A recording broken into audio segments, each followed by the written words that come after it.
Let's wait. Yeah, okay, turn it on. Okay, slowly backwards. Just let them know you're not a threat.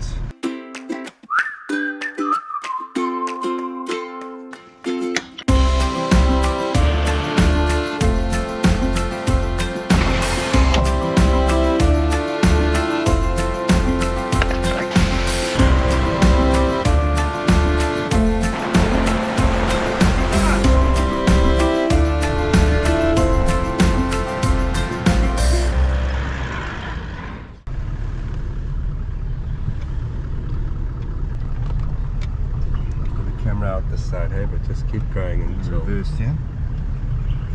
You okay? You can turn around. Did you? That's close. Were you a bit scared? It's difficult when there's no way to reverse, you know. Yes, quick spin. Let's get out of here. I got some nice shots though. So we've been told at reception that the elephants here are quite aggressive. I'm not sure why they would be more aggressive here than in Savuti, which is just, I don't know, 40 k's away. Same elephants, but those ones they weren't aggressive, but they were just coming closer and closer and closer, and they were so big. So we got scared and we turned around and we reversed and we came out. What did you think, Andy? Did they feel more aggressive than other elephants? I'm very curious. Very curious. Yeah. And very close. And very, very close. My heart was beating a little bit. Just a little bit. Alright. And there's nowhere to drive here. There's just these small, very windy little roads. So if you do get an angry elephant, reversing at speed down one of these little windy roads is going to be very, very difficult. Show me your scared face. The drama. Andy, there's an elephant.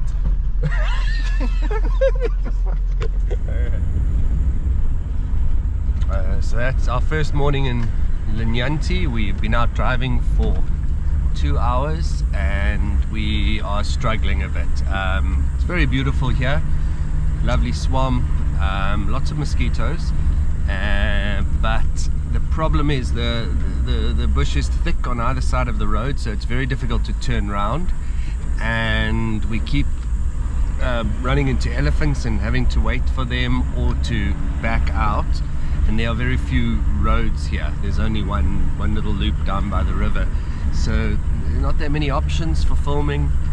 So we're actually thinking of just packing up and heading back to Savuti. We're gonna go back to camp now, have some breakfast, and make a decision. What do you think, Andy? If it was your call, which it's not. I want to go home.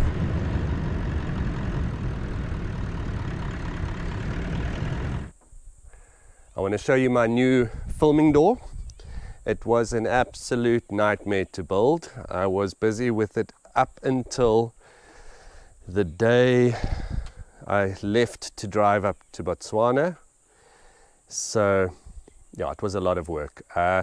Basically I purchased a used door shell and I chopped it down and across and up, and then cut pieces to fill the gaps, moved the entire sill down to this level, relocated the door handle. I don't do welding, so I did all the cutting, and then I sent it into a panel beater and they welded it all together for me.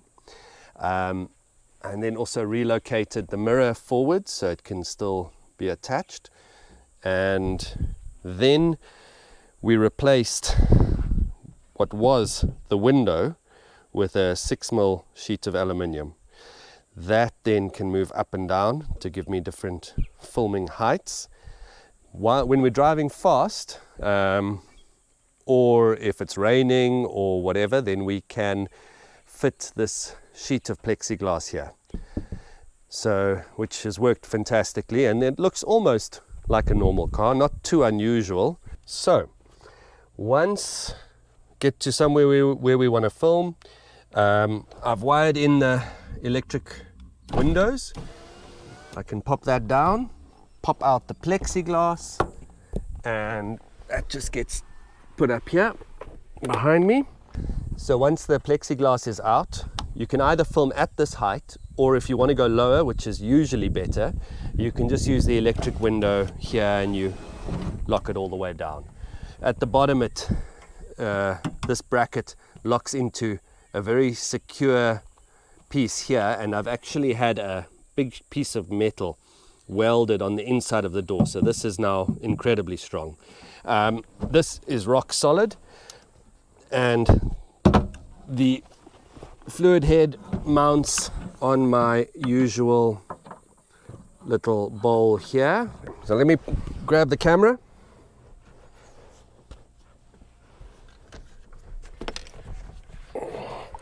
There it is. That locks in like that, and I've got a lovely big space here to film out of. Much more space than before. Can get more angles, can go all the way 180 degrees, from all the way backwards to all the way forwards. Somewhat adjustable height, got about a 30 centimeter adjustment if I need to get over the grass or something like that. And then if I am in an area where where the roads aren't too rough, and I need to go really low, let's say a salt pan next to a water hole, something like that, then I've also had a bracket made up. I'll show it to you here. So this is still a bit rough, it needs some adjustments, but the basic idea is that bolts on there. The fluid head gets moved down to here, and I can get the camera down to this height. It works really nicely, but then if you have to drive somewhere, you can take the camera off, lift this entire window up, and get this piece up to about here. So it's not going to hit any bumps or anything. It'll still whack a tree if you go too close. But it's pretty easy reasonably easy to use, very difficult to film because I've got to lean right out to reach my lens over here. So I actually need to fit a follow focus to film properly with this, but it's a work in progress. And then on the inside, I'll show you what I've done here. I've got the central locking is all wired up. This is what the inner door handle is now, just a little pulley thing over there. Then here's the window switch. Move the window up, move the window down. A little bit rough still, I'll make it neat. I've also added a DTAP power output, a 12 volt power, so I can directly power my camera from while it's attached. So I can pop that in there, and it will then power the camera, and I don't need to worry about batteries. So yeah, it's all working very, very well. I used a sort of accident damaged door, and I regret it now. I should have bought a better door. I bought a cheap one, the frame itself, the shell, and it's a bit warped, and the aluminium sheet that's replaced the window isn't sliding perfectly. So I'm going to have to have this bent when I get back and try get it all aligned properly. But I should have just spent the money, got a brand new shell, and everything would have worked a lot better. In terms of cost, it was quite an expensive exercise. The shell was cheap, as I said, it was accident damaged.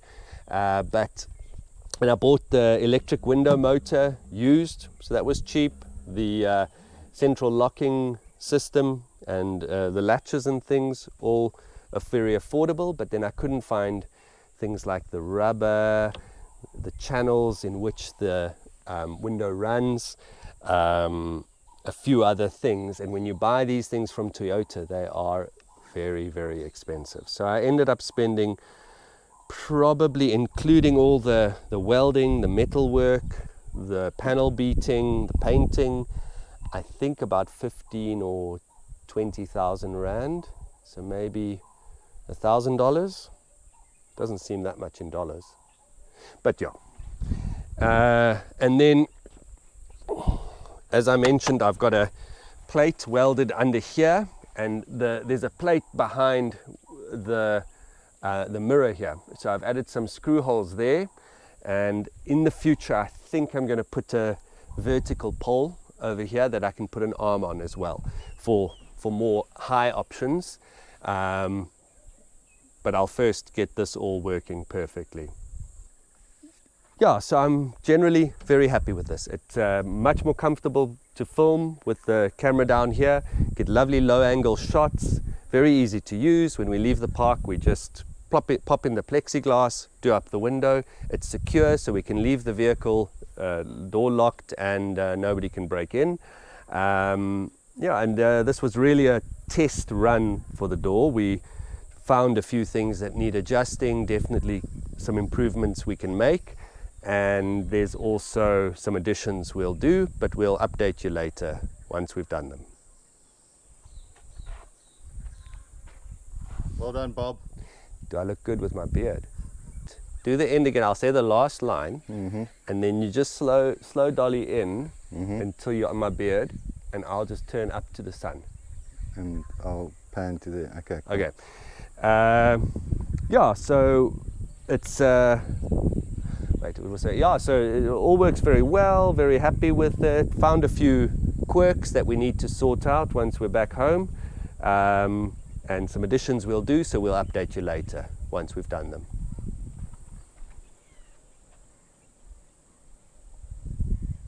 And seen.